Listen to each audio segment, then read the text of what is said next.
모든 소유를 다 팔아. 제목만 봐도 어마무시하죠. 우리 매우 유명한 비유, 천국 비유 말씀인데, 말씀을 준비하면서 참 은혜가 되면서 쉽지 않은 비유다라는 생각을 해봤습니다. 오늘 말씀에 등장하는 두 비유는 천국에 관한 비유입니다. 천국은 밭에 감추인 보화 같고, 천국은 진주를 찾는 사람과 같다고 합니다. 앞에는 사물이고 뒤에는 사람이죠. 밭에 감추인 보화. 어떤 사람이 이 밭을 갈다가 보화를 발견했습니다. 그리고 그 보화를 다시 숨겨두고 기뻐하며 돌아가 자신의 모든 것을 가지고 와서 그 밭을 샀다는 얘기입니다. 여기서 윤리적인 문제가 대두될 수 있는데, 이 비유에서는 중요한 주제가 아니라 생각합니다. 두 번째, 이 비유, 천국을 진주로 구하는 장서와 비유합니다. 그는 귀한 진주를 찾다가 마침내 극히 값진 진주를 발견하고, 역시 자신의 모든 소유를 팔아 그 진주를 샀다는 비유입니다. 그는 좋은 진주를 찾는 사람이지만, 그가 만난 진주, 그가 발견한 진주는 생애 처음으로 본 하나뿐인 유일한 진주를 보게 됩니다. 신약시대의 진주는 매우 가치 있는 물건으로 여겼습니다. 그래서 랍비들은 이스라엘 사람들 또는 백성들을 진주라 여기고, 특별히 토라를 진주에 비유했습니다. 구약 성경에 보면 지혜를 진주로 표현합니다. 잠언 2장에 보니 은을 구하는 것 같이 그를 구하여 감추인 보배를 찾는 것 같이 그것을 찾으면 여호와 경외하기를 깨달으니 하나님을 알게 되리니. 은을 구하는 것 같이. 3장 15절에는 지혜는 진주보다 귀하니 내가 사모하는 모든 것으로 이에 비교할 수 없도다.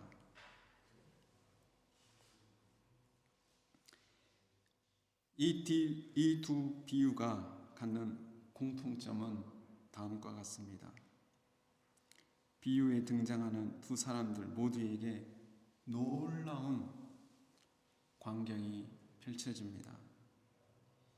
한 사람은 기대하지 않았는데 밭을 갈다가 보물을 발견했습니다.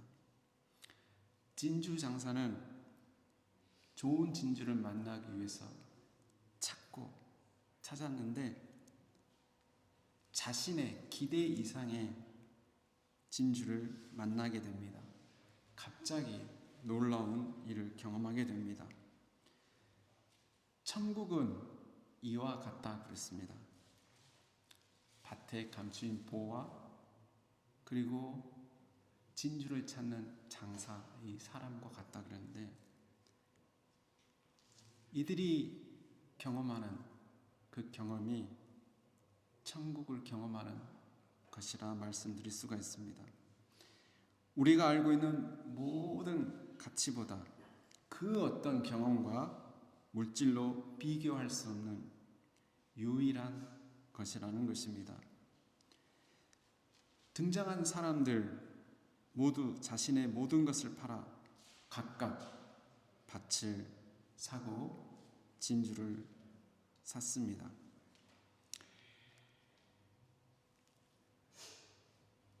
기쁨으로 보화를 발견한 사람들, 또 진주를 만난 이 진주장사, 그들은 행동합니다. 행동한다는 것이 중요합니다. 그런데 그들의 행동은 강요가 아닌 기쁨에 의해서 일어나는 것입니다. 그들이 모든 소유를, 자신의 모든 소유들을 팔았다. 이 모든 것들은 자발적으로 이루어졌다는 것입니다. 고민하지도 않았어요. 자신의 모든 것을 파는데 고민한 흔적이 없습니다. 여러분들, 이 짧은 이 보아의 이 이야기는 아주 신속하게 흘러갑니다. 빨리. 그만큼 이 천국을 만나는 경험, 그것은 그 어떤 가치보다 소중하고 그 어떤 경험보다 소중하다는 것을 보여주고 있는 것입니다. 자신의 모든 것을 팔아보신 적이 있습니까? 저는 아직까지 없어요. 여러분들 있습니까? 혹시 사랑하는 사람이 생겼으면 그런 경험을 하셨을 수도 있을 텐데, 자신의 모든 것을 이렇게 소비하는, 또 버리는, 그런 팔았던 이 모습을 가장 잘 보여준 분이 누구라고 생각하십니까? 바로 우리 아버지 하나님이십니다. 하나님은 자신의 전부이신 아들을 우리를 위해 보내주셨습니다. 예수 그리스도는 우리 가운데 숨겨진 보호물 중에 최고의 보호자이십니다. 씨 뿌리는 부위에 밭을 세상이라고 그랬습니다. 그러니까 우리가 사는 이 세상에서 발견할 수 있는 가장 귀하고 고귀한 것이 숨어 있는데, 바로 그 귀한 것을 발견한 사람만인데, 그것은 바로 예수 그리스도 하나님이십니다. 죄악에 관영하고 하나님 없이 살아가는 인생에게 구원하시기 위해 오신 우리 주님, 그 누구도 십자가에서 하나님의 아들이 죽으시고 부활하시라는 사실을 알지 못했습니다. 성령님은 주님만이 진정 우리의 참 보호이심을 깨닫게 하시고 가르치십니다. 주님만이 우리가 살아가는 이유요 목적임을 알게 해 주십니다. 이것이 끝이 아닙니다. 그리스도 안에 우리가 살아갈 수 있는 모든 비밀이 다 담겨 있다는 거예요. 그러니까 이미 우리는 다 가졌고, 또 그 그리스도 안에 더 많은 상상할 수 없는 보화들이, 비밀이 담겨 있다는 것입니다. 골로새서 2장에 있는 바울이 라오디아 교회 성도들, 또 자신이 잘 알지 못하는 성도들을 위해서 하는 말씀이 등장합니다. 내가 너희와 라오디아에 있는 자들과 무릇 내 육신의 얼굴을 보지 못한 자들을 위하여 얼마나 힘쓰는지를 너희가 알기를 원하노니, 이는 그들로 마음의 위안을 받고 사랑 안에서 연합하여 확실한 이해의 모든 풍성함과 하나님의 비밀인 그리스도를 깨닫게 하려 함이니, 그 안에는 지혜와 지식의 모든 보화가 감추어져 있느니라. 바울이 얼굴도 몰라요. 그런데 그 사랑하는 형제가 이것만은 알았으면 좋겠는데, 나하고 친하지도 않아요. 그런데 이 비밀만 알았으면 좋겠는데, 바로 예수 그리스도 안에 그 풍성한 하나님의 은혜, 지혜와 지식이 보화처럼 담겨 있다는 이 사실을 알기를 간절히 마음으로 표현하고 있다라고 하는 것입니다. 어떤 사람들은 그리스도를 아는 것이 우리에게 떡을 주냐 밥을 주냐 이렇게 말할 수가 있습니다. 현재 당면한 내 문제가 중요하지 이렇게 생각할 수 있어요. 그러나 오늘 말씀은 그리스도를 아는 것이 구원이고 생명이고 참 지혜고 축복이고 의라고 말씀합니다. 그리스도에 대한 관심을 갖고자 하는 사람은 그를 위해 모든 것을 기꺼이 버리고 모든 것을 버리고 그를 따를 수 있습니다. 비록 우리에게 소중한 것, 소중한 가치, 지금까지 내가 경험한 모든 소중한 가치보다 그 이상의 가치가 바로 우리 주님을 아는 것입니다.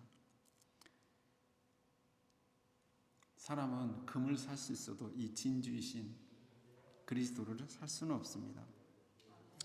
천국의 가치는 모든 것들을 능가합니다. 바로 이 비유에 여러 가지 의미가 있겠지만 천국의 이 가치는 모든 가치를 능가합니다. 마태복음 10장은 주님께서 제자들에게 말씀하십니다. 또 자기 십자가를 지고 나를 따르지 않는 자는 내게 합당하지 않다고 말합니다. 자기 목숨을 얻는 자는 잃을 것이요 나를 위하여 자기 목숨을 잃는 자는 얻으리라. 빌립보서 3장에 바울 사도는 이렇게 말합니다. 나는 정말 육체로 말하면 신뢰할 만한 사람, 자랑할 만한 사람이고 가문으로 보나 히브리인 중에 히브리이고 율법으로는 바리새인이고 가장 율법을 잘 지키는 종교적으로 열심을 했던 그가 빌립보서 3장 7절에 그러나 무엇이든지 내게 유익하던 것을 내가 그리스도를 위하여 다 해로 여길 뿐더러 또한 모든 것을 해로 여김은 내 주 그리스도 예수를 아는 지식이 가장 고상하기 때문이라. 내가 그를 위하여 모든 것을 잃어버리고 배설물로 여김은 그리스도를 얻고 그 안에서 발견되려 함이니. 이 말씀을 준비하면서 제가 복음성가 가사가 생각이 났습니다. 많은 복음성가가 생각이 났는데 그 중에서도 나 무엇과도 주님을 바꾸지 않으리. 다른 어떤 은혜 구하지 않으리. 오직 주님만이 내 삶의 도움이시니 주의 얼굴 보기 원합니다. 나 무엇과도 주님을 바꾸지 않으리. 다른 어떤 은혜 구하지 않으리. 오직 주님만이 내 삶의 도움이시니 주의 얼굴 보기 원합니다. 주님 사랑해요. 온 몸과 정성 다해 하나님의 신실한 친구 되기 원합니다.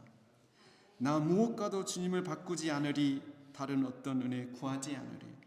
오직 주님만이 내 삶의 도움이시니 주의 얼굴 보기 원합니다. 주님 사랑해요. 온 마음과 정성 다해 하나님의 신실한 친구 되기 원합니다.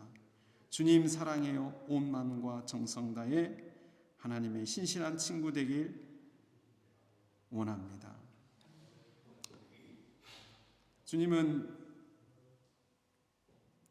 이 두 비유를 통해서 이 사실을 깨닫게 하십니다. 사람들이 자신을 억지로 원하지 않은데 천국을 인정하길 원하지 않으신 것 같아요. 밭에 갈다가 보화를 발견한 그 사람에게 밭을 사라고 누가 강요한 적이 없어요. 전 자산을 팔아야만 밭을 살 수 있다. 그렇게 말한 적이 없어요. 그거 자신이 결단한 것입니다. 하나님께서는 우리 인생에게 숨겨놓은 보화가 있습니다. 그건 멀리 있지 않고 여러분 우리 삶 가운데 있습니다. 어떤 사람들은 밭 주변만 맴도는 사람들이 있어요. 그리고 스스로 그 복을 이루려고 합니다. 더 많이 가져야 되고 쌓아놓아야 되고 그래야만 만족하고 평안이 있는 줄 착각을 합니다. 그러나 그리스도인은 이미 모든 것을 가진 자들입니다. 그리스도인은 이 밭의 보화를 발견한 사람처럼 기쁨으로 살아가는 자들입니다. 그래서 기쁨으로 자신의 것을 내놓을 수 있습니다. 주님을 알기 위해서, 주님을 알아가기 위해서 더 가치 있는 일에 헌신합니다. 그걸 위해서 물질, 명예를 주님 앞에 내려놓을 수 있습니다. 사랑하는 성도 여러분들, 우리들의 모습은 어떻습니까? 우리에게는 이 기쁨이 있습니까? 정말 우리는 주님 안에서 이 비밀을 알고 싶어 합니까? 저는 말씀을 맺으면서 보네포 목사님의 말씀을 소개하고자 합니다. 그 목사님께서 하시는 말씀, 그리스도인의 생의 원천은 자신에게 있지 않습니다.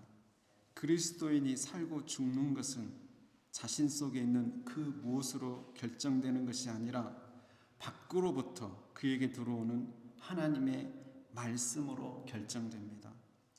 그리스도인은 예수 그리스도 안에 있는 하나님의 진리로 살 뿐입니다. 그러므로 그대의 구원과 축복과 의가 어디 있느냐는 질문을 받으면 그는 결코 자신을 가리킬 수 없습니다. 그는 예수 그리스도 안에 있는 하나님의 말씀을 가리키면서 그 말씀이 자기에게 구원과 축복과 의를 허락해 준다고 말할 것입니다. 날마다 의에 줄이고 목말라 갈구하는 까닭에 구원하시는 말씀을 새삼 갈망하게 됩니다. 그래서 그리스도인이란 자기 밖을 향해서 그에게 들려오는 말씀을 향해 서 있습니다. 그 말씀은 밖에서만 온 것입니다. 우리는 아무것도 없는 죽은 자입니다. 따라서 도움은 밖에서 와야 합니다. 그리고 그 도움은 예수 그리스도의 말씀과 함께 이미 왔고 앞으로도 날마다 새롭게 올 것인데 이 말씀이 구원과 의와 무죄와 축복을 가져다 줍니다. 여러분, 보네포 목사님이 얼마나 말씀을 사랑하고 아침을 경건회를 하지 않으면 하루를 시작하지 않았어요. 그것도 뭐 30분 이게 아니에요. 1시간, 2시간. 그러니까 같이 하는 사람들이 이거 좀 너무 좀 많지 않습니까? 했더니 그것도 부족하다.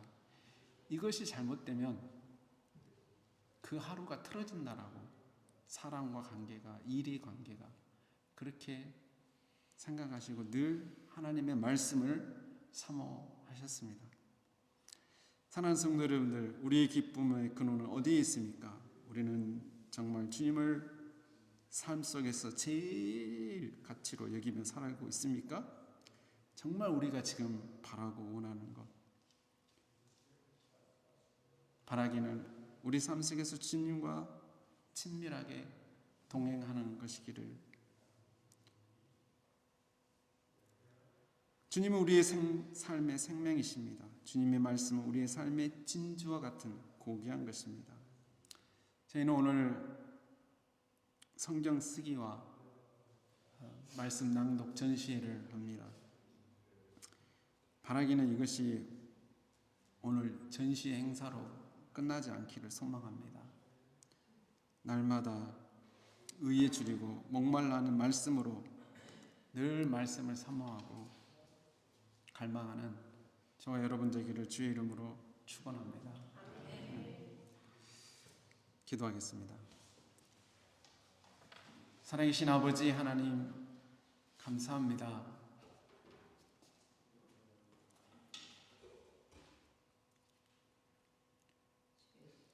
전부를 다해서 우리를 사랑하시고 죄인을 보배처럼 여기셔서 당신의 귀한 독생자 예수 그리스도를 이 땅에서 처참한 십자가에서 죽게 하시고 또 우리를 살리시러 부활하게 하신 아버지 하나님의 사랑을 감사를 드립니다. 하나님, 이제 우리의 삶이 살아가면서 나를 가리키며 내 의를 향하여서 나만의 행복을 위해서 사는 것이 아니라 더욱더 나를 위해서 십자가에서 죽으시고 부활하신 그 주님을 더 알기를 원하고 더 사랑하기를 원하고 그분의 뜻을 이루고자 정말 밭을 일구고 진주를 찾는 그런 천국 백성의 모습을 보이며 살아가는 저희 모두가 되게 하여 주시옵소서. 감사하며 예수님의 이름으로 기도합니다. 아멘. 이 시간